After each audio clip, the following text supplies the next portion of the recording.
이번 한 주도 우리 믿음으로 승리했습니다.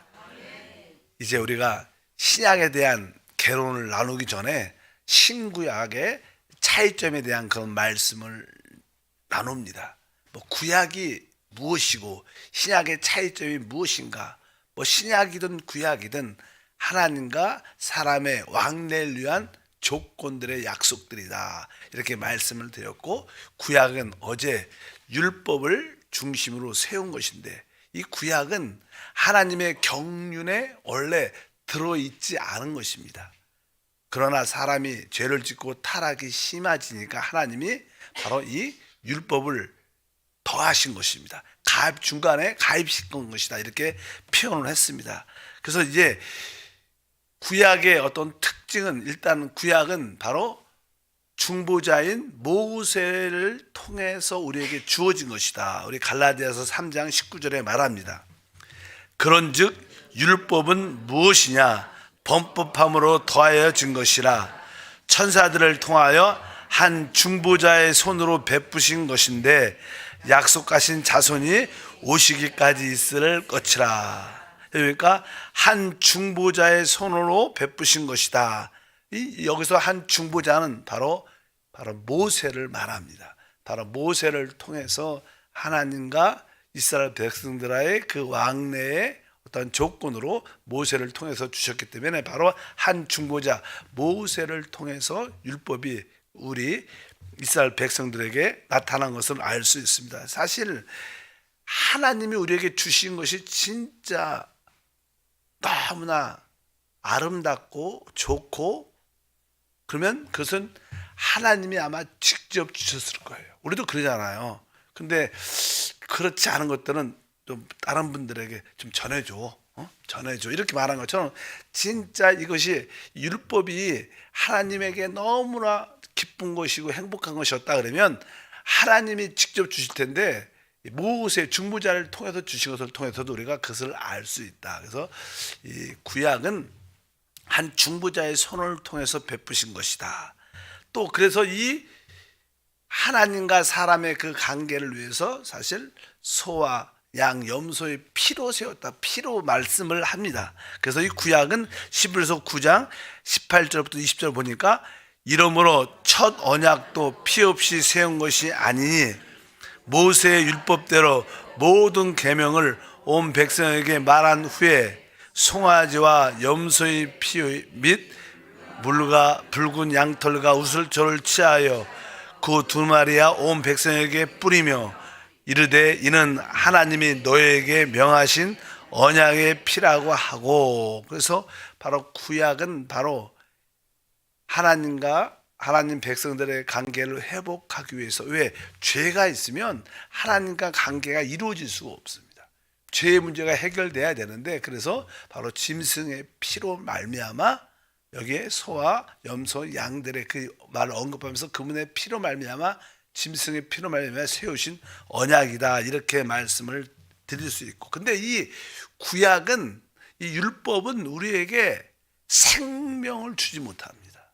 이 구약은 우리에게 죄를 보여주고 죄를 드러나게 할 뿐이지 이것은 우리에게 생명 주는 법이 아닙니다. 그래서 이제 특별히 갈라디아서 3장 20절에 그런 표현이 기록되어 있죠. 그러면 율법이 하나님의 약속들과 반대되는 것이냐? 결코 그럴 수 없느니라. 만일 능히 살게 하는 율법을 주셨다라면 의가 반드시 율법으로 말미암았으리라. 여기가 만일 능히 살게 하는 율법을 주셨다면, 만일 능히 살게 하는 율법, 그러니까 생명을 주는 율법을 주셨다면, 그러니까 이 율법은 우리에게 생명 자체를 주지 못합니다. 그래서 이게 우리를 살게 하는, 생명을 주는 기능은 율법 안에 있지 않다, 이렇게 말씀합니다. 다만 율법은 우리에게 요구하죠. 이렇게 해라. 또 그걸 지키지 못하면 우리를 정죄합니다. 그러나 그 요구를, 또 그 정죄를 이길 수 있는 힘을 주는 건 아닙니다. 그래서 바로 우리 신약은 바로 우리에게, 바로 우리를 정죄할 뿐만 아니라 우리에게 그것을 이길 수 있고 승리할 수 있는 힘까지 성령을 줘서 주시는 그러한 말씀을 드릴 수 있습니다. 그리고 나서 이 율법의 기본적인 특징은 바로 우리에게 그러한 행하라고 요구해요. 율법은 행하라고, 그 법을 지키라고 요구합니다. 그래서 계속 그런 말씀이 갈라디아서 3장 12절에 말합니다. 율법은 믿음에서 난 것이 아니니 율법을 행하는 자는 그 가운데서 살리라 하셨느니라. 그러니까 율법은 행하라고 말합니다. 율법을 주신 목적은 주님이 우리에게 행하라고 주셨는데 사실 우리는 그것을 행할 수 있는 능력이 없지요. 그래서 이게 율법의 기본적인 원칙은 만약에 우리가 율법의 모든 계명을 다 지키면 우리는 축복을 받습니다. 그러나 우리가 율법을 지키지 못하면 우리는 어떻게 저주, 심판을 받게 돼요. 그래서 사실 갈라디아서 3장에 보면 율법의 저주에서 우리를 속량했다고 말합니다. 하나님 아들 그리스도가 율법의 저주에서, 그러니까 율법은 사실 우리에게 뭘 가지고 와요? 저주를 가지고 와요. 예. 그래서 율법의 저주라고 합니다. 왜? 율법은 결국 우리가 지킬 수 없으니까 결국 우리 뭐요? 그것을 지킬 수 없으니까 우리에게 저주밖에, 심판밖에 올 수밖에 없기 때문에, 그러나 그리스도가 그 율법의 모든 저주에서 우리를 구속, 속량하신 줄 믿습니다. 그래서 율법은 행함을 요구하는 것이다. 그래서 이 구약에 보면 계속 모세가 이스라엘 백성들에게 하나님의 이 모든 율법의 말씀을 지키고 행하라 강조를 많이 하죠. 신명기 4장 1절에도 이스라엘아 이제 내가 너에게 가르친 규례와 법도를 듣고 준행하라. 그래야만 너희가 살 것이요 너희 조상의 하나님 야훼께서 너에게 주시는 땅에 들어가서 그것을 얻게 되리라. 여기 보니까 규례와 법도를 듣고 준행하라. 그래서 구약의 항상 우리 신약에 와서 이 율법의 기능이 무엇이냐? 우리가 이 율법을 지킬 수 없는 자구나. 그러니까 우리는 뭐예요? 우리에게 구원자, 우리의 하나님이 필요한 거예요. 그래서 이 율법은 그리스도에게 가는 몽학선생, 길인 것을 우리가 분명히 알아야 됩니다. 하나님이 우리에게 율법을 듣고 준행하라고 주신 것은 아니다. 왜? 우리는 그 능력이 없기 때문에 그것을 우리가 분명히 알아야 됩니다. 그래서 이 구약 율법은 구약 시대만 적용되는 거예요. 그 율법의 그 가르침을 신약 시대에 자꾸만 적용을 하고 자꾸만 이렇게 사역자들이 구약의 말씀을 가지고 성도들에게 명령하고 지키라고 이렇게 말한 것은 사실 잘못된 가르침입니다. 그런데 사람들은 그런 말씀을 좋아해요. 왜냐하면 무엇을 열심히 하면 축복받습니다 이렇게 말을 하면 사람들은 자기는 할 것 같아, 할 수 있을 것 같아, 하면 될 것 같아. 그러니까 우리에게 어떠한 육신의 어떠한 열심을 부추깁니다. 근데 그것이 뭐 좋은 것 같지만 사실은 그렇게 참된 복음의 내용은 아닌 것을 우리가 분명히 알아야 될 줄 믿습니다. 그래서 이 율법은 구약 시대만 적용되는 것이다. 그래서 우리가 히브리서 8장 13절에 새 언약이라 말씀하셨음에 첫 것은 낡아지게 하신 것이니 낡아지고 새하는 것은 없어져 가는 것이다. 그래서 구약은 이렇게 사라지는 것이고, 그래서 구약 시대만 적용되는 것이고, 뭐 그 율법의 핵심 뭐예요? 그 이스라엘 백성들이 하나님의 자녀들이 죄를 지면 짐승의 피를 가지고 일시적으로 제사를 받고 하나님과의 관계를 회복하는 것이죠.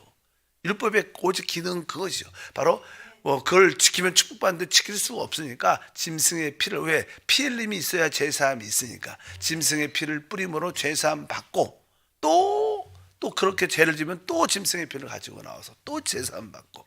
근데 바로 그 짐승의 피의 핵심은 우리의 화목제물 대신 예수 그리스도시다. 근데 그분의 피는 영원한 피죠. 영원한 피.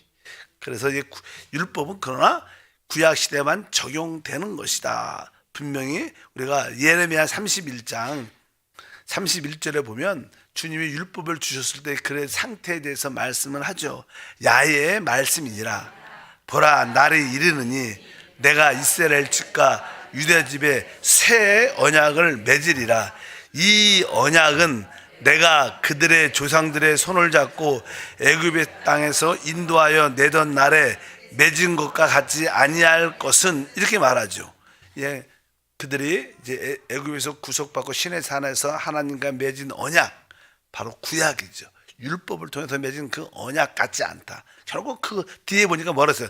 내가 그들의 남편이 되었어도 그들이 내 언약을 깨뜨렸습니다.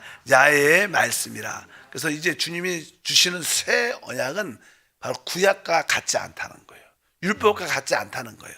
바로 그것은 바로 하나님의 아들 그리스도의 피로 세운 생명을 주는 바로 생명의 성령의 법의 언약인 줄 믿습니다. 그렇다면 신약은 뭔가? 신약의 특징은 무엇인가? 보통 우리가 신약은 뭐 이렇게 더 좋은 언약을 의미합니다. 그래서 이제 우리 주님이 그것을 이루셨기 때문에 그 신약이란 그런 표현들이 기록되어 있는데, 신약은 더 좋은 언약이라고 표현하죠. 히브리서 8장 6절에 그러나 이제 그는 더 아름다운 직분을 얻었으니 그는 더 좋은 약속으로 세우신 더 좋은 언약의 중보시다. 그러니까 신약은 더 좋은 언약이다. 더 좋은 언약, 이렇게 말씀합니다. 그래서 이 더 좋은 언약이 될 수 있는 이유는 그것은 육신에 속한 계명이 아니라 생명에 따른 계명입니다. 그래서 히브리서 7장 16절에 말하죠. 그는 육신에 속한 한 계명의 법을 따르지 아니하고 오직 불멸의 생명의 능력으로 따라 되었으니, 바로 그분 안에 있는 그 영원한 불멸의 생명의 능력으로 그 법이 우리 안에서 세워진 것을 의미합니다. 그래서 이 언약을 아주 더 좋은 언약이라고 말씀하고, 이 더 좋은 언약은 불멸의 생명, 그분의 영원한 생명으로 이루어졌기 때문에 이 언약은 영원한 언약, 영원한 영원까지 이루어지는. 그래서 히브리서 13장 20절에 양들의 큰 목자이신 우리 주 예수를 영원한 언약의 피로, 이렇게 영원한 언약의 피, 이렇게 말합니다. 영원한 언약의 피로 되어 있다. 그래서 이 신약은 영원한 언약의 피인 것을 분명히 알아야 됩니다. 그래서 이 신약은 우리 주 하나님의 아들 주 예수님이 그분의 피로 세우셨고, 그분이 십자가에서 완성하신 언약입니다. 그래서 주님이 이제 잡히시기 전에 바로 주님이 제자들에게 이제 잔을 주시면서 이 잔은 내 피로 세운 새 언약이다, 이런 표현을 하죠. 누가복음 22장 20절에 그 새 언약을 세우는 과정이 기록되어 있습니다. 저녁 먹은 후에 잔도 그와 같이 하여 이르시되 이 잔은 내 피로 세우는 새 언약이니 곧 너희를 위하여 붓는 것이다. 바로 내 피로 세운 새 언약. 그래서 주님께서는 이제 유월절, 구약에는 유월절 만찬이 있었는데, 이제 주님께서 마지막 이제 유월절 만찬을 먹은 다음에 이제 떡과 포도주를 주님이 상과 잔을 세우시면서 이제 이 성찬을 주님이 제정하시죠. 그래서 우리가 유월절을 먹는 거하고 우리 성찬을 떼는 것은 차이가 다릅니다. 그래서 일단 유월절 자체 식사를 하신 다음에 주님이 주님의 상을 세우시는, 그분의 떡 몸과 피를 세우시는 그것이 새 언약의 실제인 것을 분명히 알아야 되는데, 마태복음 26장 28절에 이것은 제사함을 얻게 하려고 많은 사람을 흘리는 바 나의 피 언약의 피다.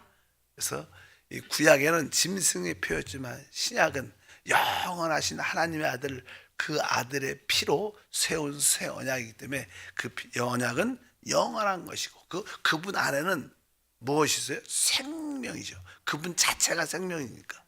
그래서 그분의 이 새 언약은 생명을, 그 영원한 생명을 얻게 하는 언약인데, 근데 그 언약, 영원한 생명을 어떻게 얻느냐?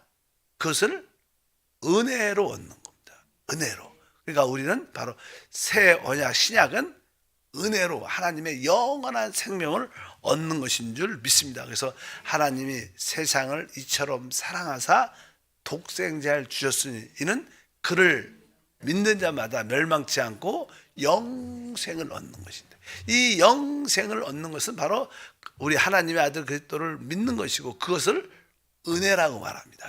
그 하나님의 신약은, 새 언약은 바로 은혜로 주어지는 거예요. 은혜로 생명을 은혜로 얻게 됩니다. 그래서 우리는 이제 은혜 아래서 사는 자들이다. 로마서 6장 14절은 말합니다. 죄가 너희를 주장하지 못하리니 이는 너희가 법 아래 있지 아니하고 은혜 아래 있음이라. 우리는 오직 은혜 아래서, 은혜로 산다는 것은 이미 주님이 이루신 모든 것을 단순하게 믿는 것을 의미합니다. 항상 그러니까 믿음과 은혜는 같은 동격이죠. 그러니까 은혜가 있다는 것은 내가 그것을 하나님이 이루신 것을 믿었다는 것이고, 믿음이 있는 사람은 곧 은혜로 사는 것을. 왜? 믿음이라는 것은 주님이 우리를 위해서 모든 걸 다 이루셨어요. 그러니까 그것을 믿으면 그냥 모든 축복을 이루신 것들을 우리는 은혜로 얻는 것입니다. 바로 이 새 언약은 은혜로 주님을 믿고 은혜로 사는 것을 의미합니다. 그래서 새 언약의 핵심은 생명을 갖는 것이죠. 이 생명을 어떻게 갖느냐? 바로 은혜로, 즉 믿음으로 얻는 것이다. 그래서 이거 새 언약은 오직 은혜에 속한 것이고 믿음에 속한 것이다. 그래서 항상 이 새 언약, 신약은 우리에게 이것을 해라, 이것을 해라 이렇게 요구하지 않습니다. 항상 은혜로 모든 것을 누리라고 말씀합니다. 그래서 우리의 믿음의 생활은 신약 안에서 성령 안에서 그분이 이루신 것을 누리는 것이다. 그래서 우리가 조금 율법적인 그런 관점을 버리고 내가 열심히 무엇을 해서 하나님 축복을 받겠다 이런 개념을 버리고 내가 주님이 이루신 것을 은혜로 누려야겠다. 그럼 그분이 이루신 것을 잘 알아야 돼요. 우리가 은혜로 누리게 되면 우리는 더 기뻐서 봉사하게 되는 거예요. 내가 축복을 받으려고 봉사하는 것과 내가 그 은혜의 축복, 은혜를 알기 때문에 그 은혜에 감사해서 봉사하는 것은 다릅니다. 겉으로 볼 때는 똑같아요. 겉으로 볼 때는 열심히 하는 건 똑같죠. 열심히 축복받으려고 열심히 하는 것과 그러나 하나님이 주신 은혜가 너무 커서 신나서 하는 것하고 다 똑같습니다. 그러나 내적으로는 다른 겁니다. 그래서 교회 봉사도 그래서 우리가 은혜로 봉사하면 기뻐서 하니까 잘 안 지치죠. 그러나 우리가 그냥 축복을 받으려고 하면 열심히 하고 자꾸만 하다면 나중에 지치고 누가 좀 이렇게 건드리면 화내고 그냥 그렇게 실망하고 그런 모습을 갖게 됩니다. 어쩌면 우리의 모든 것은 다 은혜와 믿음으로 신약을 누려야 될 줄 믿습니다. 그래서 여러분들은 하나님을 지금 은혜로 섬기는가를 확실히 알아야 될 것이다. 그래서 주님께서는 바로 모든 것이 행위가 아니라 은혜다. 행위가 아니라 은혜다. 그러니까 그래도 우리가 믿음과 행위, 우리가 은혜를 받으면 은혜를 받은 자연스러운 행함이 나타나는 거예요. 행함을 받고 축복을 받는 게 아니라 은혜를 누리면 자연스럽게 은혜가 있으니까 어떤 자연스러운 그 믿음의 행위가 나타나는 것인 것을 확실히 아시길 바랍니다. 그리고 이 신약의 마지막 특징은 바로 이 시대와 또 영원한 시대에 적용되는 거예요. 왜? 그분의 약속은 뭐예요? 영원한 언약이기 때문에. 그래서 신약 시대뿐만 아니라 영세에 적용되는 그런 말씀입니다. 그래서 아까도 읽었지만 11에서 13장 20절에 양들의 큰 목자이신 우리 주 예수를 영원한 언약의 피로 죽은 자 가운데 이끌어내신 평강의 하나님이 우리 주 예수를 영원한 언약의 피, 영원한 언약의 피니까 영원까지 적용되는 거예요.